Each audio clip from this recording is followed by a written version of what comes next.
Covid 19 कहें या corona virus, ये वो बला है जिसका पीछा छुड़ाने की कोशिश पिछले साल से की जा रही है। जी हां, मैं हूं राजन नाथ, आप देख रहे हैं पीटीसी न्यूज और इस वक्त हम बात कर रहे हैं कोरोना वायरस की मौजूदा स्थिति को लेकर। बता दें कि कोरोना वायरस के जो डेली आंकड़े हैं वो एक बार पंजाब में फिर से 2000 के आसपास पहुंचना शुरू हो गए हैं और वहीं भारत की अगर बात करें तो 40,000 का आंकड़ा भी टच कर चुका है। और अब ऐसे में जो सरकार ने काफी चीजें डिसीजंस लेने शुरू किए हैं, चाहे वो रिस्ट्रिक्शंस लगाई जाए गैदरिंग के ऊपर या फिर नाइट कर्फ्यू जैसे ऐलान, ऐसे बहुत से ऐलान किए गए हैं। लेकिन ऐसे में सवाल बहुत उठते हैं जी, और क्योंकि बतौर पत्रकार हमारी जिम्मेदारी बनती है कि हम आपके सवाल सरकार तक पहुंचाएं, तो इसी फेसबुक लाइव के माध्यम से हम आप ही के कुछ सवाल सरकार से पूछने जा रहे हैं। जी हाँ, पहला सवाल, अभी हाल ही में जो पंजाब सरकार के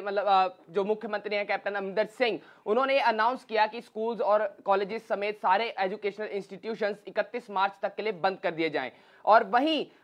सवाल लोगों ने जो पूछा वो ये कि स्कूल कॉलेज खोले ही क्यों थे, क्योंकि जो पंजाब की जो एक्सपर्ट टीम की जो कमिटी है उसके जो चेयरमैन है डॉक्टर के तलवार, उनका कहना है कि जो कोरोना के बढ़ते केसेस का कारण है स्कूल का खुलना और कॉलेजेस का खुलना, क्योंकि उनका मानना है कि यंग बच्चे जो होते हैं उनके जो एसिम्प्टोमेटिक होते हैं वो उन्होंने काफी कोरोना फैलाया। तो ऐसे में सवाल ये उठा कि जो लोगों ने सवाल उठाया वो ये कि आखिर स्कूल और कॉलेजेस को खोला क्यों गया। उसके बाद दूसरा सवाल, क्या पुलिस ढंग से कर रही है अपना काम। जी हाँ, बिल्कुल, बहुत अच्छा सवाल है, क्योंकि ऐसे में जब आप प्रशासन के तहत आप जब ऑर्डर देते हैं या आप लोगों को बोलते हैं कि आप ये मत करो, तो आपका सबसे पहला फर्ज बनता है कि आप भी उन चीजों का पालन करें। और ऐसा बहुत कम देखने को मिला है। लोगों का कहना है कि कई जगह तो ऐसी भी है जहां पर पुलिस वाले ही मास्क पा के नहीं घूमते, तो वो लोगों को क्या रोकेंगे। उसके बाद, नाइट कर्फ्यू से क्या रुकेगा कोरोना। बहुत अच्छा सवाल है, क्योंकि नाइट कर्फ्यू एक ऐसा विवादित ऑर्डर है जिसके बाद कि लोगों का कहना है कि हम लोग तो ऑलमोस्ट घर में ही रहते हैं नाइट कर्फ्यू के दौरान और बहुत कम ही लोग घर से बाहर निकलते हैं, तो उस टाइम पे कर्फ्यू लगाने का क्या मतलब, क्योंकि उस टाइम पे तो ऑलमोस्ट सिर्फ वही लोग जाते हैं जो नाइट शिफ्ट में काम करते हो या कहीं बाहर से आ रहे हो। उसके अलावा ना आपको वहां पे रात को जल्दी क्राउड कहीं मिलता है, और जो कि सरकार का कहना है कि नाइट कर्फ्यू के लगने से कोरोना के केसेस कम हो जाएंगे, तो उसका कुछ सर या पैर दिखाई नहीं देता। उसके अलावा दूसरा क्वेश्चन है,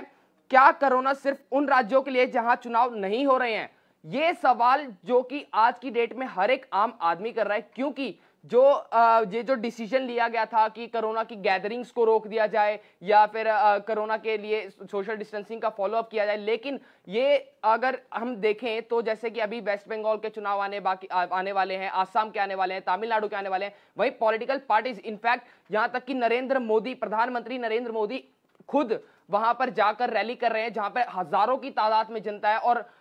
सोशल डिस्टेंसिंग की क्या धज्जियां उड़ी है वो सबने देखी हैं। इसके बाद, सोशल डिस्टेंसिंग महज एक शब्द, बिल्कुल, क्योंकि सोशल डिस्टेंसिंग महज एक शब्द ही बन जाता है अगर हम देखते हैं प्रधानमंत्री नरेंद्र मोदी को वहां पे रैली करते हुए जहां पर लोग बिल्कुल भी नहीं है। और यही नहीं, जब इससे पिछले की भी अगर बात करें, जब कोरोना पीक आवर्स पे था, पीक टाइम पे था अपने, जहां पर कोरोना के बहुत सारे मामले आ रहे थे, लॉकडाउन भी लगे हुए थे, उसके बाद जब धीरे धीरे अनलॉक का क्राइटेरिया शुरू हुआ, उसके बाद प्रधानमंत्री नरेंद्र मोदी ने कहा कि बेशक हम लोगों ने सुधार किया है लेकिन अभी हमें और भी सख्त रहना जरूरी है, हमें सोशल डिस्टेंसिंग का पालन करना होगा, साथ ही साथ हमें मास्क पहनने की बहुत जरूरत है। लेकिन उसी के बाद हमने देखा था बिहार इलेक्शंस की हुई जीत के बाद प्रधानमंत्री नरेंद्र मोदी ने हेडक्वार्टर्स में एक एड्रेसल दिया था जिसमें कि बहुत से लोग आए थे, सोशल डिस्टेंसिंग की धज्जियां उड़ाई गई थी। और यही एक और इंटरेस्टिंग फैक्ट बताएं कि केंद्र सरकार का एक पैनल है जिसने कहा है कि कोरोना के जो बढ़ते केस हैं वो इसलिए बढ़ रहे हैं क्योंकि शादी ब्याह जैसे जो सुपर स्प्रेडर इवेंट्स, उन्होंने कहा है सुपर स्प्रेडर इवेंट्स जैसे कि शादी ब्याह के कारण कोरोना के केसेस बढ़ते जा रहे हैं। अगर इन शादी ब्याह के कारण केसेस बढ़ रहे हैं तो उन पॉलिटिकल रैलीज की वजह से केसेस क्यों नहीं बढ़ रहे, जहां पर हजारों की तादाद में लोग हैं, एक साथ खड़े हुए हैं, जहां हम कह रहे हैं कि 4 से ज्यादा लोग नहीं खड़े होने चाहिए या फिर 10 से ज्यादा लोग इकट्ठे नहीं होने चाहिए, वहां हजारों की तादाद में लोग हैं लेकिन वहां कोरोना नहीं फैल रहा, ऐसा लोगों का कहना है और सवाल पूछ रहे जा रहे हैं। इसके अलावा दूसरा सवाल है, क्या गैदरिंग पर रोक लगाकर एक पॉलिटिकल एजेंडा चलाया जा रहा है। बता दें, पंजाब सरकार ने अभी कल ही एक ऑर्डर फरमान जारी किया जिसमें कि उन्होंने कहा कि सोशल गैदरिंग्स बिल्कुल बंद कर दी जाएं, शादी ब्याह के जैसे गैदरिंग्स सिर्फ 20 तक रोक दिए गए हैं, चाहे वो आपके सुखद गैदरिंग हो चाहे दुखद गैदरिंग हो, वो सिर्फ 20 तक।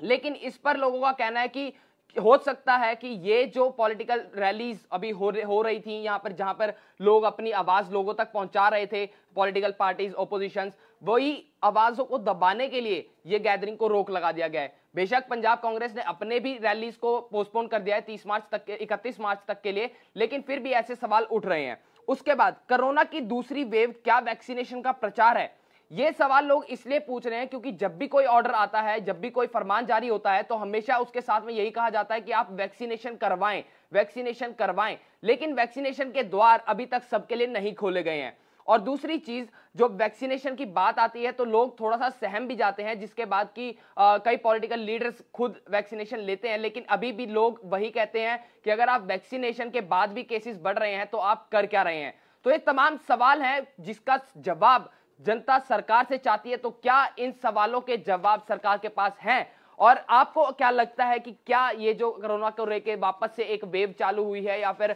जो फरमान जारी किए जा रहे हैं दिन प्रतिदिन और केसेस जो बढ़ते जा रहे हैं, उस पर लेकर आपकी क्या प्रतिक्रिया है? आप हमारे कमेंट सेक्शन में जाएं, वहां पर हमें जरूर बताएं कि आप इस बारे में क्या सोचते हैं। अगर आपको ये वीडियो पसंद आया हो तो इसे लाइक करें, शेयर करें, कमेंट के जरिए अपनी बात जरूर बताएं। धन्यवाद।